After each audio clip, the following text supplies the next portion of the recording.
guys. I was asked about my vitamins. What vitamins am I taking? This one was quite expensive. This is it's probably back to front on the screen. It's Ashwagandha.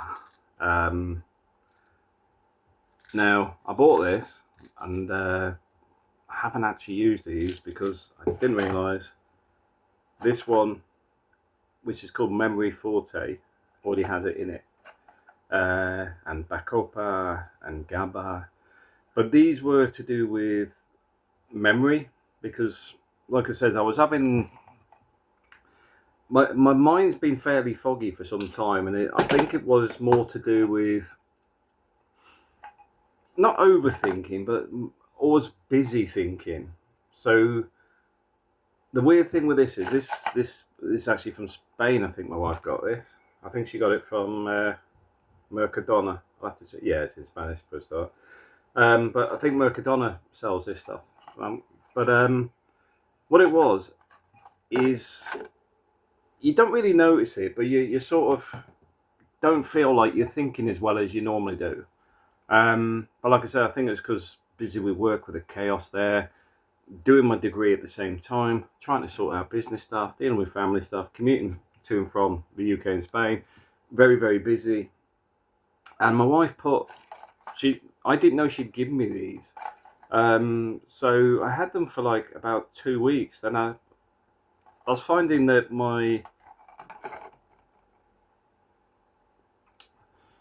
head was a lot clearer and was what my cognitive responses, I suppose. It was much easier to think. And it was because of this one. And it's literally because my head was quite busy.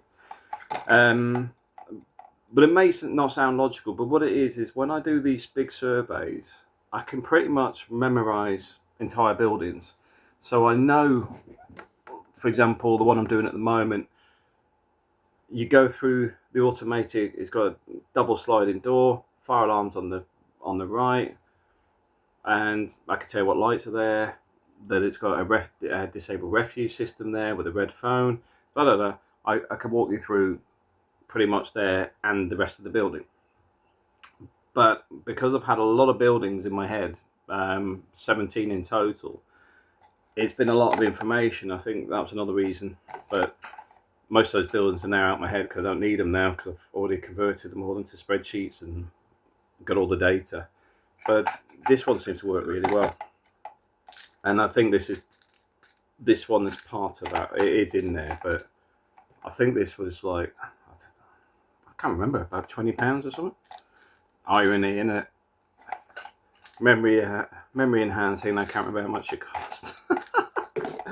The reason I can't remember is because I ordered different ones at the same time. So I've got these GI Biotics because my wife picked some of these before, so I didn't know what she'd been buying. She'd been buying them for different reasons. So I've got this one that she's got written for lunch, so I assume it's got to do with digestions. What's that? HSN GI Biotics. 25 billion CFU, 11 strains. So whatever that is. Then omega fish oil, because obviously that's good for your bones. Zinc and magnesium, because mine was quite low. Vitamin D3. Oh, they're chewable. I didn't realise that. I've been just swallowing them. I think this one's quite expensive as well, which is HSN EvoBits. So some of these are for the gym as well. So they're a blend. That's what I was sort of saying. I don't normally bother with this stuff, but because I've started doing more on the fitness, I am sort of taking it a bit more seriously lately. Because part of this is avoiding injuries. Because one of the problems I normally get with the gyms is once I start running, because I've got a hole in my left ankle, it normally gives up the ghost sometimes, and then it knocks your training all out because you're then having to rest for 2 weeks to recover. So the point being is, I'm finding that the vitamins are working, and even though it's not something I normally believe in, I actually feel much healthier, fitter. Don't get me wrong, going to the gym every single day does make the big picture of the fitness side, but I'm finding getting the balance on the vitamins useful. Another device I use is I've got a Renfó scale, which I got off Amazon, which is really good, because what I do with that is when I weigh myself, it's got those ones with the little electrodes, so it measures everything in your body. And it's, if you have a look online, you'll see what it can register, and it works out your age based on your metabolism and everything else. So currently I'm at 58, but as I talk to ChatGPT, a lot of this is because with the BMI type stuff, that was done over 100 years ago. And obviously diets and people have changed over that period, but also I'm not a skinny little guy. I'm quite wide, I'm broad-shouldered, and even when you look at the scales, it's saying I'm over 70 kilos of muscle. So you take the 70 kilos out of my 100 and, let's call it 115 kilos, between 113 and 115 kilos at the minute. That's not a lot when you're taking, you've got 70 kilos of that, then your water content, blah, blah, blah. It would be a real struggle to get down to where it says you should be 85 kilos. I've never been 85 kilos. I was 85 kilos before, and it was still saying I was obese, even though I was hyper fit at that time. But the reason I want to say this is, though, I am finding the vitamins actually help, which is something I didn't think I would ever say. It does help. I do find my mind's a lot clearer now.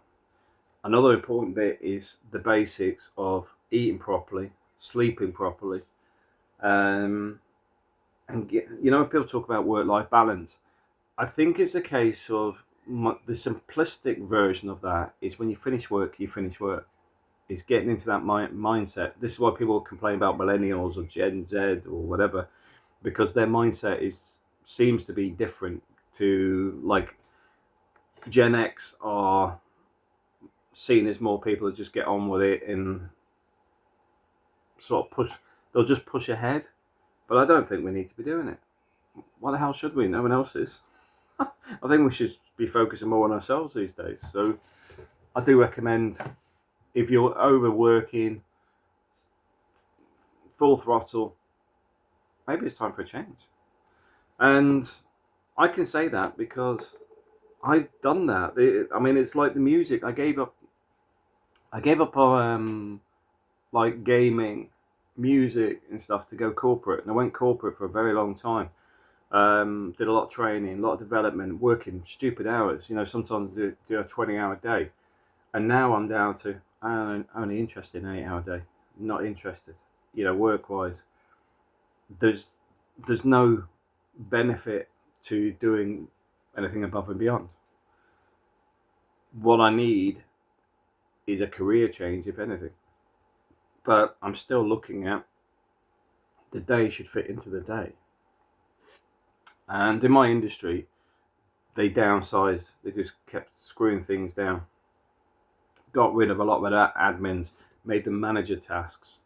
Got rid of specialist engineers and made them multi-trade. So it goes through everybody. And it's just been this constantly tightened down to squeeze as much out of people. And now they're complaining the productivity is dropping off. Surprising that, because COVID let people sit at home, look out the window, then well, I can't go for a walk, it's COVID, but they started to wake up and smell the coffee. And now people are out of the box. You can't get them back in, because a lot of people are looking at what they can do next, where they want to go. I want to focus on my health. I want to write a book. I want to do something else. They've woken a lot of people up that were complaining about work and just going through the motions. And it's changed the way a lot of people see and work with things. See, even for me, I recognised I gave up a lot when I was younger to actually get ahead. And I should have slowed it down a long time ago. Do I regret it? Not really. but I do recognise the sacrifices I made. The reality is,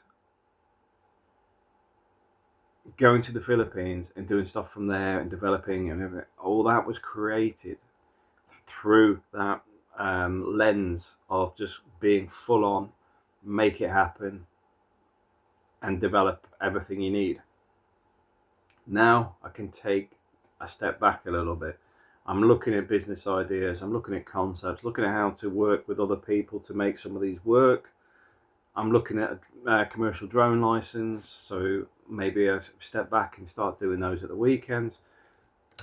I'm starting to go from being all in to, I've done my work for the week, I want to go and do some fun stuff. I want to listen to music. Although I listened to the Beatles yesterday for the first time. My parents didn't like the Beatles, and then so I've never really sort of listened to a Beatles album before, and this was the greatest hits.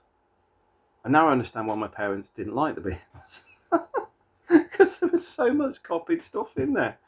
I was just like, okay, that's the Everly Brothers, that's Chuck Berry, and you're just like, a lot of music is other people's stuff, but I think the originals were better. I know that may be controversial to be a big Beatle fan, but I didn't hear much I actually thought was that great. I think it was just the timing. But anyway, I'll upset a few people with that. But the point being is, even that, I'm listening to stuff I wouldn't normally listen to, because I've gone back into my music. I've gone back into what makes me happy. I'm also in that mindset of making it so my son has that thread with me, that he, when I'm dead and buried or whatever, he's probably still going to be wearing my rock t-shirts, because I got him to listen to Iron Maiden, got him to go and see concerts in Madrid, gone and stuff that is important, that too much of us are giving up. We're giving it up for what? I'm not going to get too political, but I think we've got to realise how much of this has been drained away from us for what? The expectation you'll work late because somebody needs a report, and you're just like, no, I've got it 5. I mean, I've got something on my desk at the minute, come over Friday afternoon. I'm like, yeah. I'll look at it Monday. I'm not doing it now, because it's going to take half a day. But the point being is, it is changing the way you see and think about things, because you're not being awkward, you're not being difficult, you're actually just doing what you're being paid for. The going above and beyond is only worth doing if you're trying to move up and progress. If there's no progression in there, why bother? You may get somebody say, well, you're awkward because you won't stay behind. I've had that before, where there's a guy I work for, wouldn't give me overtime on a Wednesday, but then would ask me Friday night because a delivery was coming in Friday night, and it was always the same stuff. But he wouldn't pay the overtime on the Wednesday. Why Friday night? Because everyone goes to the pub on the Friday afternoon. When we finish work on a Friday, everyone goes to the pub together. That's why. But the point is, he wouldn't pay on a Friday. It would be rush on Friday. Guys coming in 3 hours. So at the end of the day, can you make us a load of furniture? And I'd normally end up doing it. But the point being is, I could have made it on the Wednesday. The guy always asks for extra stuff. And it's always like bedside tables, dressers, whatever. Because you may not know, I used to do cabinet making, so I used to make custom furniture as well as pine, like farmhouse pine furniture. So I used to make all those big wardrobes, the chest of drawers, whatever anybody wanted. But the point being is like that, sacrificing my Fridays to compensate him when the rest of the team are going, because they won't work over, and it's just like the pay wasn't great, so I stopped there and just worked late. But the reality is, I should have just looked for another job that paid more. If I'd done that earlier, I wouldn't have to have done on Fridays. It's like now I'm looking at other opportunities out there and gauging how it fits in with Spain, how it fits in with my development. I'm not looking at going from one job to the next job. I'm looking at how this evolves my lifestyle. And I think this is what's frustrating a lot of HR and stuff as well, because people are starting to have expectations. You're seeing a lot of stuff in, say, LinkedIn going about, well, they're going to get everybody back to the office. As I've even had those requests myself, and I go, but my role was never in the office. It never has been. My role's always on site. It's either doing surveys on site or doing spreadsheets. That's it. There's no reason to go into an office unless there's a meeting, because I've no reason to speak to anybody. I'm not running any divisions or anything anymore. I'm almost like just back office. I could do this anywhere in the world. But they still go, oh well, because everyone else has to do it. I was like, yeah, but I never agreed this when I took the job. I agreed 1 day a week when I took the job, because it's in London, and London's a pain in the backside. Because from Northampton, I walk to this train station. It's 2 miles. Get the train for an hour. Go from Euston all the way to Piccadilly. Go in the office for the day, and then do the reverse. So that adds 2.5 to got the train. So it's about 3.5 hours of my day just to go to the office. But like I said, I don't mind if there's a reason to be there. It's just when they're going, well, everyone else has to do it. And that doesn't make any sense. On top of that, I don't actually have a desk either. But anyway, I've moved on from the vitamins and stuff. But the whole point is, I'm trying to say, guys, you've got to look after yourself. I'll go through some of these other products I've got on these desks. I know it sounds like I'm going a bit modern man, but it's my wife gets me to do stuff. So this one is L'Oreal Man Expert. It's called Pure Vitamins, 10% Pure Vitamin C. How can it be 10% pure vitamin C? So I use that for my eyes and stuff, because you probably noticed my eyes are quite bad. The look of it dropped today. I didn't even think I slept late last night. But the point is, I use that bit of hydration. I've got this other one here as well. The Hydro Energetic Anti-Fatigue SP15 Moisturizer. This one. And this one I use for my head. That's why my skin looks quite good on my head. That's that stuff. So if you're baldy like me, I do recommend it.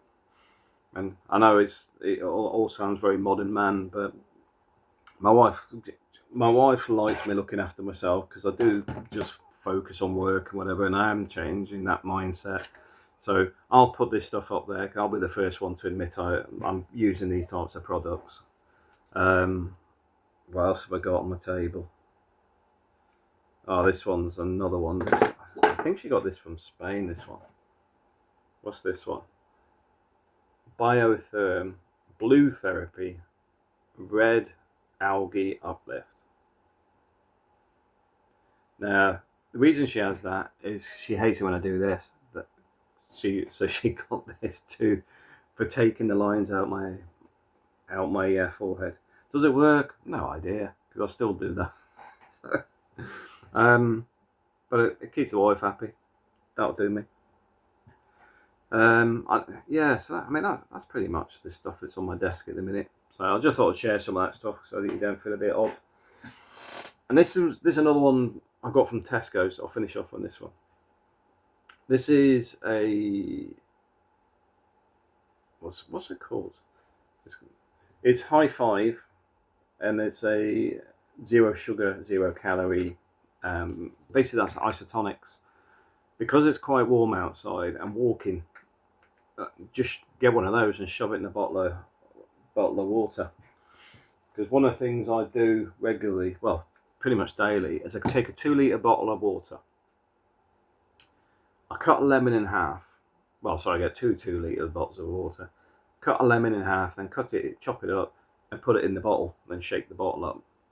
And I drink a 2 litre bottle a day. So I make two, because obviously I've got half a lemon, so I need to make two at once. But I find that works. The lemon water is good for your digestion, and it's just generally good for you. And then just shove one of these in as well, just to give it some electrolytes. And I think that's it. I've talked enough about health today. I'm actually just going to hit the shower now and then head to the gym. Thanks for watching.